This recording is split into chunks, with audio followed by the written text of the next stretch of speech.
अस्सलामुअलैकुम वरहमतुल्लाहि वबरकातुहू। UG Taylor 1310 के साथ मैं हूं उस्मान गनी। आज आपके सामने बाजू पर एक छोटी सी वीडियो लेकर आए हैं उस्ताद मुनीर जट साहब फ्रॉम नारोवाल से। तो आइए वीडियो की तरफ चलते हैं। अच्छा जी, अस्सलाम वालेकुम। ताहर भाई, मोइन भाई, अपने जिन्ने भी साथी ने, उस्मान गनी साहब ने, जिन्ने भी ना, सर अजीम साहब भी। सर जी, बाजू के मुतालक थोड़ी चीज़ जी ना, बाजू में प्रैस मारन डया हाँ। तो यह चीज़ जी वेखो ना, यह चैक पट्टी लगी है ना, चैक पट्टी लगी है।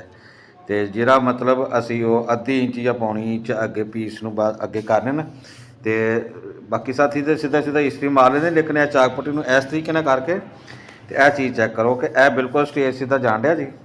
ठीक है, यह मैं धागे इस वास्ते नहीं कट्टे पे चैक करा दिंदा साथियों को। यह देखो, यानी कि तुहानूं ये पता लगना चाहिए है, इस चीज़ का इलम होना चाहिए कि यह देखो बिल्कुल यह धागे तो अगे वो पीस नज़र आन डया, थोड़ा जहा नज़र आन डया, यानी कि इनू छांट देना है, यह बिल्कुल सीधा कर देना।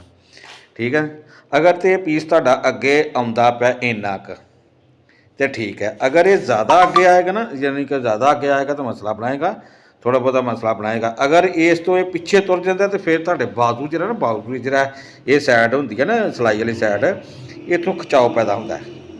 इतों अगर ये पिछे तुर जाता ना, पिछे तुर जाता, जिन्ना भी पिछे तुरया जाएगा उन्ना ही ये खिचाव पैदा करता जाएगा। ठीक है जी, यानी कि ये कहने का मतलब है कि कम से कम ये अद्धी इंच होना चाहिए। अद्धी इंच तो बहुत पौनी इंच अगर रखोगे तो बाहर तुर जाएगा, फिर इधर सलवट आने शुरू हो जाएंगे।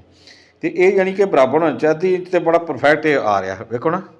ठीक है, अगर ये इस तो पिछे तुर जाता ना, फिर खिच पैदा करता है। छोटी जी मालूमात ही इस वास्ते मैं आखिया चलो साथियों दस दी।